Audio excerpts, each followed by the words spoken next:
And so now I'm about to turn into one of my favorite neighborhoods. This is called Huntington Ridge, and this was community was built by Patrick Malloy, and the homes in here reach just under $400,000. So I'm going to show you guys a little bit of the neighborhood as we drive through. So here's a bit of the neighborhood. Sorry, it is rainy, a little rainy. But these again were built by Patrick Malloy, and these are in the high 3s and low 4s neighborhood. There's looks like a home listed here. This is a Zillow listing here to the left, but you can kind of see how you got the nice little carriage doors, brick front, hardy plank on the sides, or most of them. I think there might be just one in here that might be 4-side brick, but from an affordability standpoint, these are actually very nice. I love the area where these are in Mableton, not too far from the freeway. The freeway from this community is about a 15-minute drive with high traffic, with low traffic early in the morning or in the evenings. 8-9 o'clock, you can get down to the freeway in like no time at all. So this is a nice little community. It runs off of Allen and Ivy Roads, right off of Veterans Memorial. Most of these houses are going to be 4 bedrooms. Most will be on a crawl space or slab. There are a few basement lots in the community. Look at that one right there on the hill. That one's really pretty.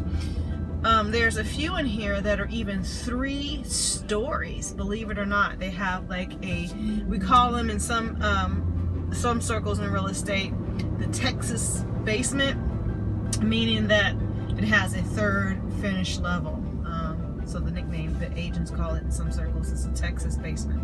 So this here is the community. It's really only 2 streets, so it's very, very small and nifty.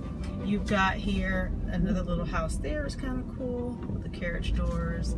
That one didn't have any brick. This one's a brick front house, and this one's not a brick. So I like that it's not all super cookie cutter, because a lot of people like the look of the cookie cutter. They just don't necessarily appreciate being in a cookie cutter neighborhood, if that makes any sense. Like, they like the look, it's nice, neat lines, well built, well crafted homes, but you don't really want your house to look like the very next one next door. So there's always that, where you could, if you wanted to have that, you could, but a lot of people don't. So I'm about to turn back out here on Ivy Road, and right about here where this sign is, as you guys can see, it's where Ivy Road and Allen Road meet, right here at this intersection. And this turns into Allen Road, which will take you back through to Highview, as well as on to Veterans Memorial. But we're going to take a little cut through, and we're going to go through another neighborhood called Granger Hills, and this is at Regency Way and Allen Road. Older brick homes in this community. Some people call them pillbox homes because you're so small you could put them in a pillbox.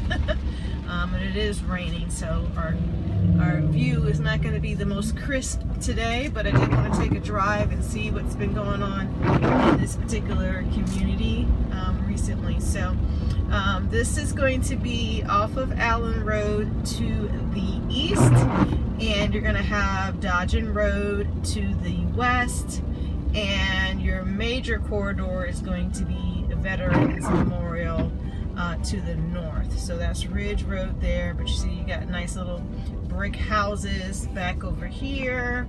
You've got a lot of space between the lots, which for this price home is not really surprising, because when these homes were built back in the mid-50s through the 70s, land was a lot cheaper back then, and so you tended to get a lot more house, or a lot more land rather, for the money, whereas a lot of the new construction homes now, you don't have much of a yard at all, but they give you so much more house. And so a lot of those houses, you're spending, especially in Smyrna, upwards upwards of $450,000 for a house that does not, I'll let this car pass me, for a house that does not really offer much in the way of land. You just get more location, and you get more, you know, you get a better location and you get more house. That's why some people who move from other parts of the country who were used to having much wide open spaces say, gosh, these houses are right on top of each other. For this price, you would think you'd get so much more land, and I believe that is the case in a lot of other places in the middle of the country. You just tend to get more for your money. However, you get what you pay for. So if you are in the market to want to buy a home and have a lot of land, you can't really go wrong with buying an older house in Mableton. If you want more house and you want more upscale features, newer features, and want more of that new sleek look, then you'll just have to sacrifice with having a lot less land, or you're going to have to build from the ground up, which is a whole other conversation on finding land and finding where you can build a home that will comp out or appraise for what you want with the land, because you still run into the same issue. If you want to build a big beautiful house on a big swath of land, depending on where you want to go, that land is going to cost you a pretty good penny, especially if it's going to be Smyrna or Vinings. One of the things you hear is people will say, well, you know, man, you don't seem to get as much bang for the buck. And it's two sides to that coin, and let me explain why. On one side of the coin, you are looking to purchase a property, and on the other side of the coin, someone's looking to sell a property. And at any given time, at any given market, you could be either buying something or selling something. So if you were selling something, your idea is to get as much money as you possibly can for that property, whether if it's land or a house or a condo, townhome, or whatever it may be. And then as a buyer, you're going to try to get that property for as cheaply as you possibly can, no matter, again, what type of property that it is. So two people can't save the same 10 cents. So you'll have to look at what does the market say, how much the property is worth, you know, and what a reasonable buyer is willing to pay for it. When it comes to not getting as much bang for your buck, the cost of everything has gone up. I mean, essentially everything. The cost of construction, the cost of buying materials, labor costs. There's a labor shortage for contractors and handymen here in Georgia. Talk to any big builder and they will tell you the same. They're just having a big shortage. There's a lot of things in play in the economy and just, you know, in our country right now where you don't have the same access to labor as you did before. And in some ways that's a good thing, you know, because it causes wages to go up, and in some cases it's a bad thing because it causes wages to go up. And of course, consumers at the end of the day are the ones who are paying for it because it's part of the market. So someone said something the other day that I thought was kind of cool, and he said, right now when it comes to pricing, things have never been more expensive, nor will they be as inexpensive ever again.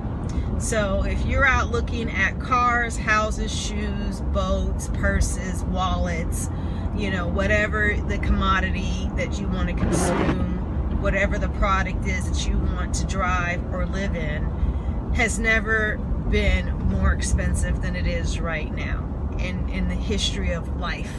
You know, people were not buying $500,000 starter homes 100 years ago. So things are more expensive now than they've ever have been, and at the same time will be as cheap as they will ever be again. Meaning, you know, 5 years from now, if market prices continue to be the way that they are, and interest rates go down and people are able to afford more house, that's going to essentially drive up costs.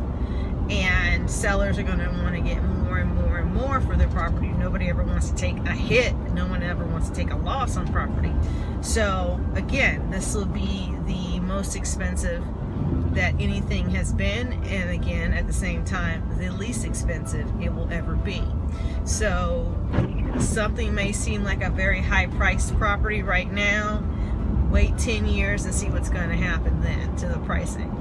Okay, not to say that the market won't go down. Everybody who's alive after 2008 knows someone who is aware of what transpired in our market, and what preceded the housing market crash, you know, was a job loss issue, and then of course the banks were going bad. So there was a lot of things happening around the same time. Real estate just happened to be a part of it in that cycle. And before all of that happened, you guys remember, they were the bailouts for the airlines, and then they had, you know, and remember they had bailouts for the car industry. So in the 90s, in the very late 90s and in the early 2000s, the government was bailing everybody out. So things were, and I'm kind of digressing a little bit, but things, you know, the market took a hit, but I don't anticipate having another market like that. If we do, you know, there are going to be players in the market that do exceptionally well, so you'll definitely want to be aware of that. But overall, we've had a 11-year run on properties increasing year over year over year, and this is the longest run that we've had within the last 3 decades. So again, I'm gonna say it again, this is as cheap as things, this is as expensive as things have ever been, and probably as least expensive as they ever be at the same time, because people want to save money, but people also want to make as much money as possible. But most of it is going to be bearing on how well the market is doing in any particular part of the country. So that's just some insight that I have right now. I know this video is a lot longer than I thought it was going to be, but right now I am traveling here on Cooper Lake Road, and I have a train here in front of me that I'm waiting on before I head to my next stop. But just wanted to thank you guys for letting me ramble here in the car and ride along with me and getting some insight, or at least my take of the market. Overall, let's see, what is this? This is August. We're almost at the end of August, and it is the 26th, 2019. And as of right now, interest rates have gone down 1% overall. Housing prices are pretty okay. They're still a little high in some instances. Not a lot of inventory. In Mableton right now, I think we've got, since I'm sitting here waiting on the train, I think we've got, let's see, I can tell you guys real quick. We have a low amount of inventory after the summer. We haven't seen a whole lot of people dump a bunch of property on the market. I notice sometimes you see where people like, oh my gosh, I gotta sell before the end of summer because I gotta make some money, because they know these summer values are only good for so long before the market shifts. There's 135 houses in Mableton right now for sale. Going from $99,000 up to $1.3 million in Mableton right now. And with us having about 17,000 residential structures, and about a little under 40,000 people, that's not a lot of houses on the market for the amount of people that live here. So, but anyway, again, thanks for listening to me ramble about the real estate market. If I can help you buy, sell, or invest in the Atlanta real estate market, let me know. Give me a call at 678-929-8330, or go to my website at therealestatemavin.net. I'll see you guys later. Bye.